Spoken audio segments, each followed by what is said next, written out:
dengan mengucapkan Bismillahirrahmanirrahim.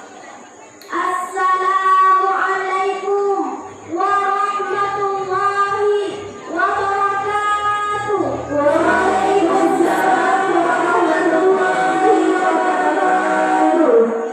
Hamdan syukran lillah, salatan wassalaman ala rasulillah wa ala alihi wa sahbihi wa mawala, amma ba'd.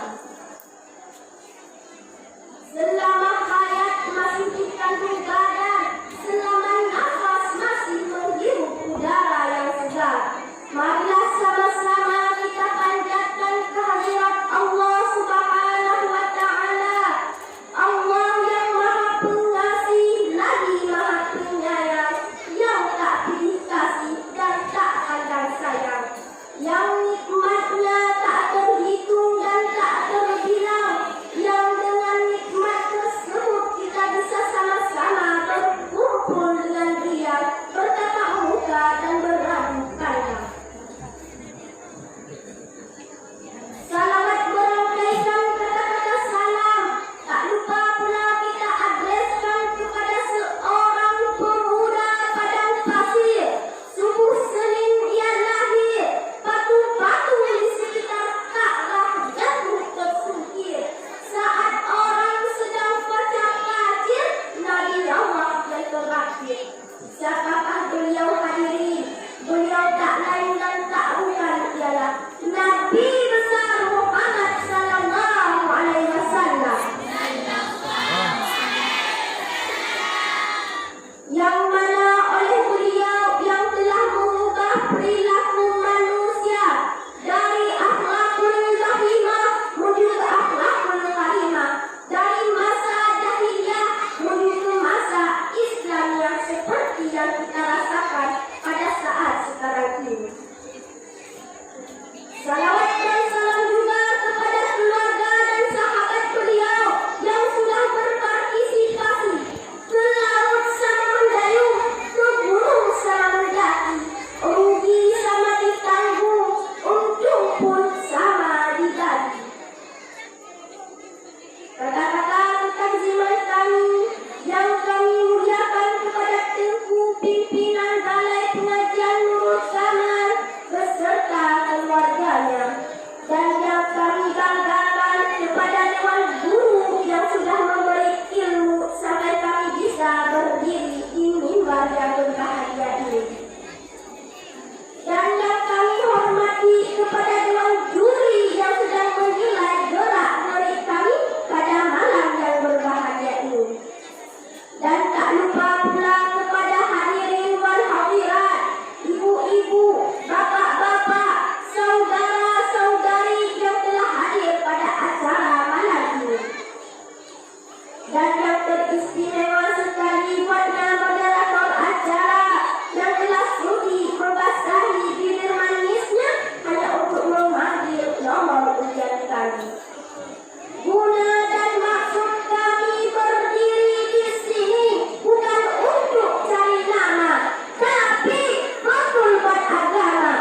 tertentu dengan menyebut nama Allah yang Maha Pengasih lagi Maha Penyayang.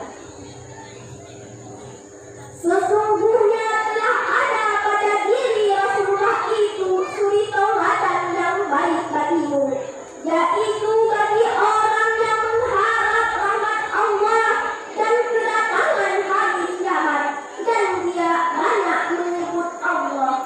Maha benar Allah atas segala firman-Nya.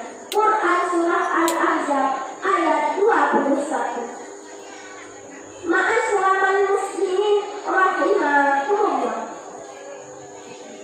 Bagi kita, Rasul adalah suri tauladan yang harus diikuti dengan sepenuh hati, baik perkataan maupun perbuatannya.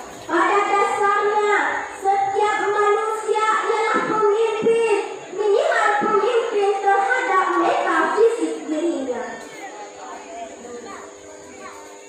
Dan seorang pemimpin akan diminta pertanggungjawaban atas segala kepemimpinannya.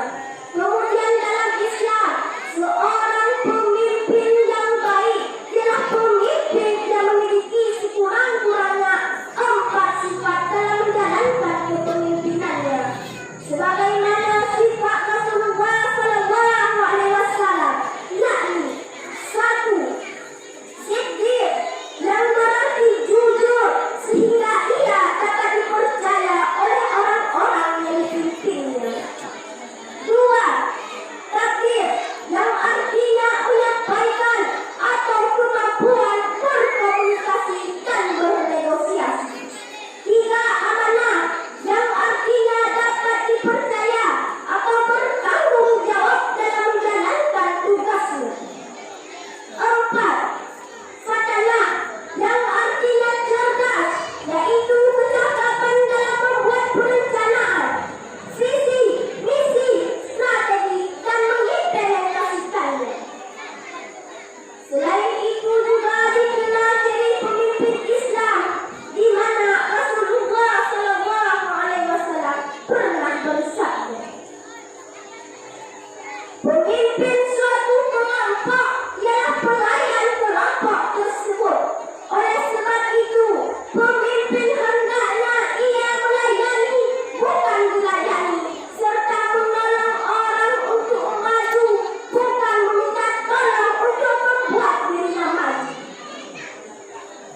Ma'asyiral muslimin rahimakumullah.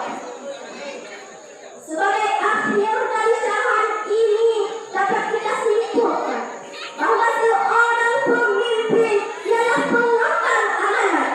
Oleh sebab itu, pemimpin harus bercermin dan mengambil cara dan strategi Rasul dalam menjalankan kepemimpinannya, yaitu selalu mengutamakan akhlakul karimah dalam memimpin.